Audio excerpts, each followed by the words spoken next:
يعني اتمنى انهم يبقوا 50,000. لسه ما اتخذش القرار، ان شاء الله اتخذ القرار يوم الاثنين في مجلس الاداره، لكن يعني كاس العالم لا يقدر بما يا فندم، هو مش كتير حتى ولا يقدر.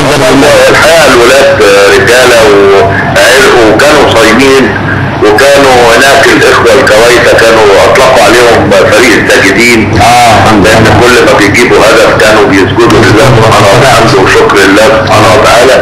وكان الولاد هم الفريق الوحيد اللي كانوا صايمين، لان معظم حتى زملائنا بتوع الفرق العربيه كان معظمهم اجانب، عدد قليل قوي من اللاعبين اللي كانوا عرب مسلمين صايمين، لكن الفريق بتاعنا كله من المصريين ومن فريق النادي وكانوا صايمين. دي حاجه الروح بتاعتهم يا فندم كانت في المباراه باينه قوي ان الروح، وما شاء الله اللياقه البدنيه بتاعتهم كانت عاليه، لان روحهم عاليه لانهم عايزين يعملوا حاجه لبلدهم. ده مهم جدا. سياده اللي هو يمكن كان في تقرير من شويه شفناه انا والكابتن عبد الجليل، وكان ان معظم الناس بتقول ان في ظلم في الغاء الدوري بسبب الدوري السنه دي، وخاصه بيقولوا يعني عايز اقول التوتال 70% قالوا ان الزمالك كان اقرب لحصد اللقب الدوري السنه دي. ايه راي حضرتك؟ بحياديه طبعا. مين الزمالك كان اقرب حصد الرأس؟ هو مستوى الزمالك كان في عدد كبير من المباريات في بدايه الدوري كان مستوى فني كويس قوي، نزل شويه على الاخر، لكن يعني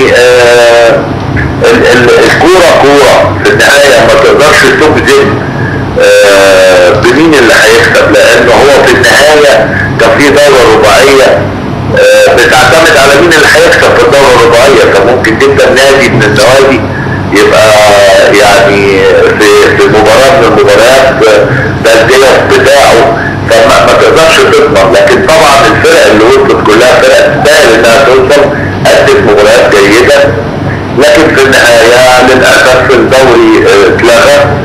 ويعني ربنا يا رب يوفق اتحاد الكوره السنه الجايه انه يقيم دوري منتظم، ويا رب الظروف السياسيه في البلد والبلد تهدى علشان يبقى فيه المناخ اللي يسمح فيه ان الدوري يتلعب بهدوء وباستمرار. طب احنا ان شاء الله بنوعدك يا سياده اللواء على الهوا اهو بجد، يعني ان اللي حصل السنه اللي فاتت ان شاء الله مش هيتكرر تاني لمصر المقاصه، لان انت عارف حضرتك مصر المقاصه دي بالنسبه لي ايه وبالنسبه لنا ايه، فانا مش هيتكرر تاني ان شاء الله يا فندم. ان شاء الله. والعقود الجديده بقى يا سياده اللواء في مصر المقاصه، العقود الجديده. ايوه. العقود بقى الجديده اللعيبه، هل في لعيبه جدد انضموا للفريق او كده؟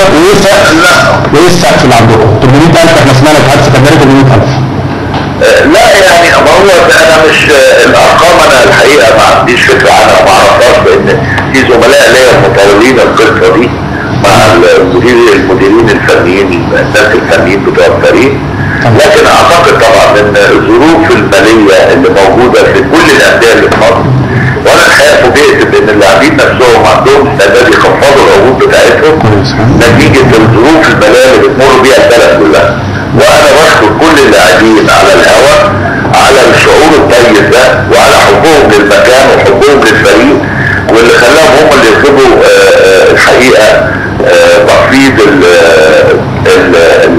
العقود بتاعتهم. الحقيقه وقفه رجاله وحاجه احنا ما نقدرش ننساها.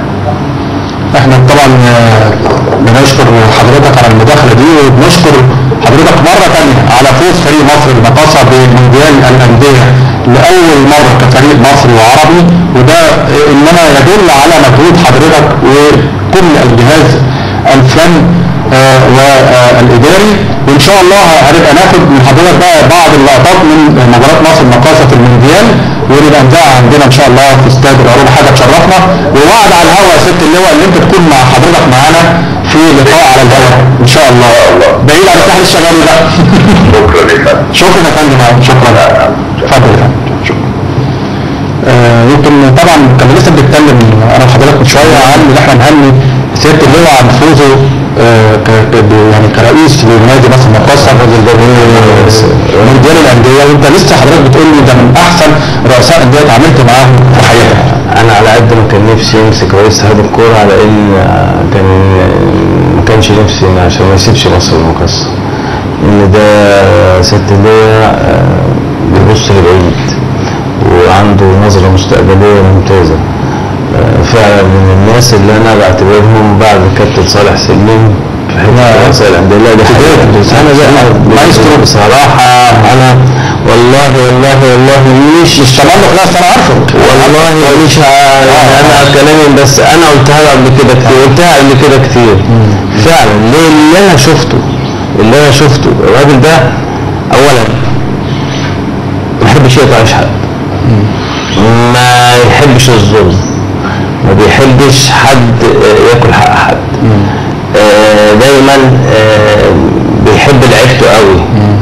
يعني انا مش عايز اقول لك هو عمل ايه لما الجيش خد ايمن حفني مننا، يعني بجد مش عارف، يعني بلاش اقولها، يعني بجد يعني حاسس ان ابنه بيتاخد منه. فدي تساوي كتير طبعا. ربنا يا رب يوفقنا. لو ربنا اتكفل كمان بمونديال الانديه دي، ده ما فرقش الحمد لله. لو يخسر منه 2-1 هو يكسبه في النهائي 3-1، طبعا ده حاجه ما بتحصلش. ان شاء الله